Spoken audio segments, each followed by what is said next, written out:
आचार्य जी, आपने अभी बात कही कि संस्कृत में उच्चारण और संस्कृत में बीज मंत्र होते हैं, तो संस्कृत में ही जिन्हें महावाक्य कहा जाता है, इनके विषय में आप थोड़ा सा बताएं। यह भी बहुत ही अच्छा प्रश्न है और मुझे बड़ी प्रसन्नता है कि आपने महावाक्य पर प्रश्न किया।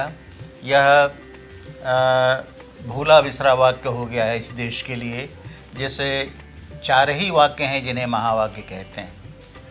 चारों वेद के एक एक वाक्य को महावाक्य कहा गया है और वेदों की जिसका विभाजन वेदों का किया महर्षि व्यास ने 4 खंडों में किया और 4 शिष्यों को नियुक्त कर इसका संपादन 4 खंडों में किया। ऋग्वेद, यजुर्वेद, सामवेद तथा अथर्ववेद। इन चारों वेदों में ऋग्वेद का महावाक्य है प्रज्ञानम ब्रह्मा।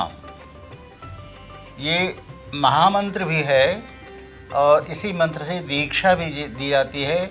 ऋग्वेद का अध्ययन करने वाले व्यक्ति को इसी मंत्र से दीक्षा दी जाती है। लोग भूल गए इसे। प्रज्ञानम ब्रह्मा, इसका तात्पर्य भी बहुत ही संक्षेप में यह है कि जब परमात्मा का ज्ञान हमें हो जाता है तो हम ब्रह्मत्व को उपलब्ध हो जाते हैं, हम ही ब्रह्म हो जाते हैं। और हमने अपने को विस्मृत कर रखा है, इसलिए प्रत्यभिज्ञा, अपने को फिर से पहचानने की आवश्यकता है। जब हम उस प्रज्ञान के माध्यम से परमात्मा को ज्ञान को जान लेते हैं तो परमात्मा को जान लेते हैं। इसलिए कहा गया प्रज्ञानम ब्रह्मा।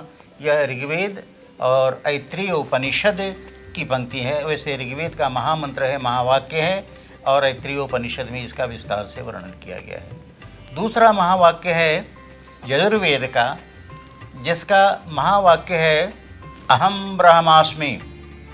कभी कभी मैं कहा करता हूँ कि संसार की सभी भाषाओं में 6141 भाषाओं में इससे बड़ी पंक्ति नहीं है।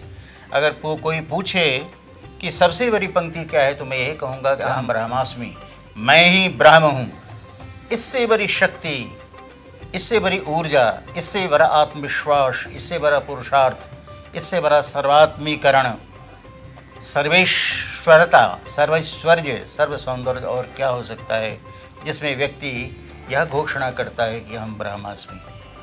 ये इसका उल्लेख यजुर्वेद में किया गया है और इसका विस्तृत विश्लेषण बृहदारण्यकोपनिषद में महर्षि याज्ञवल्क्य ने किया है।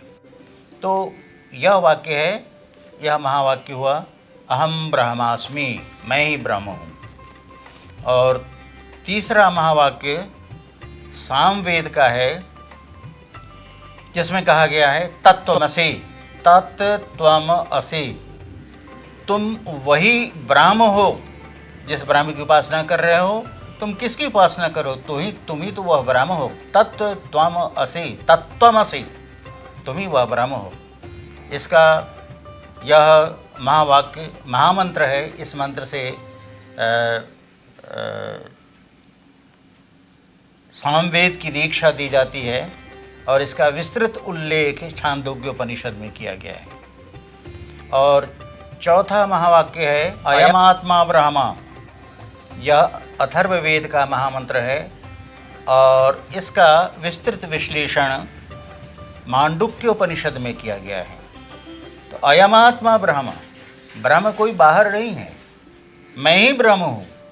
अयम आत्मा, ये जो मेरे भीतर आत्मा साक्षी पुरुष के रूप में बैठी है, वैसे हिंदी में आत्मा को स्त्रीलिंग लोगों ने बना दिया, लेकिन ये पुल्लिंग शब्द है, आत्मन शब्द है, आत्मा, आत्मानु, आत्माना। तो अत धातु में मन प्रत्यय है और बड़ा ही प्यारा अर्थ है इसका अत धातु का। अतति शरीरात शरीरम इति आत्मा, जो एक शरीर को छोड़कर दूसरे शरीर में यात्रा करे उसे आत्मा कहते हैं। तो कहता है अथर्ववेद के अयम आत्मा ब्रह्मा, यही जो तुम्हारे भीतर ये आत्मा है वही ब्रह्म है। इसलिए इसी को शंकराचार्य ने कहा कि ब्रह्म सत्यम जगन मिथ्या, जीवो ब्रह्मैव नापरः।